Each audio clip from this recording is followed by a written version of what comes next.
রেলগাড়ির কামরায় হঠাৎ দেখা, ভাবিনি সম্ভব হবে কোনো দিন।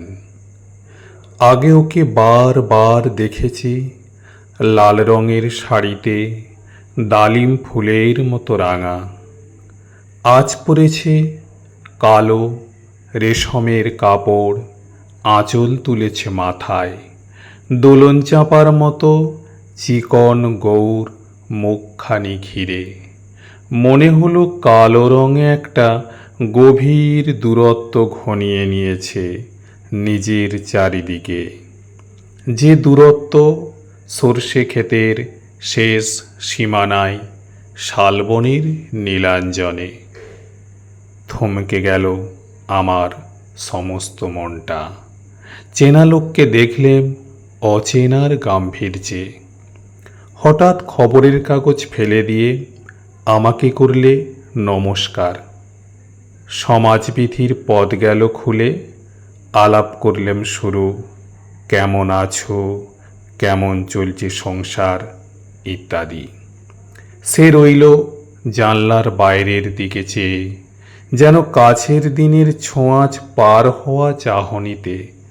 দিলে অত্যন্ত ছোট দুটো একটা জবাব, কোনোটা বা দিলেই না। বুঝিয়ে দিলে হাতের অস্থিরতায়, কেন এসব কথা, এর চেয়ে অনেক ভালো চুপ করে থাকা।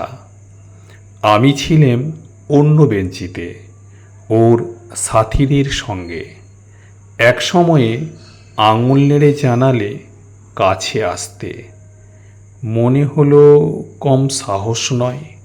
বসলুম ওর এক বেঞ্চিতে। গাড়ির আওয়াজের আড়ালে বললেম মৃদু স্বরে, কিছু মনে করো না। সময় কোথা সময় নষ্ট করবার? আমাকে নামতে হবে পরের স্টেশনে।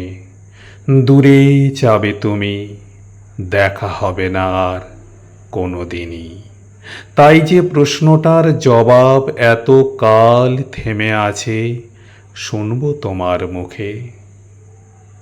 সত্য করে বলবে তো? আমি বললেম বলবো। বাইরের আকাশের দিকে তাকিয়েই শুধোলো, আমাদের গেছে যেদিন একেবারেই কি গেছে, কিছুই কি নেই বাকি। একটুকু রইলেম চুপ করে, তারপর বললেম, রাতের সব তারাই আছে দিনের আলোর গভীরে।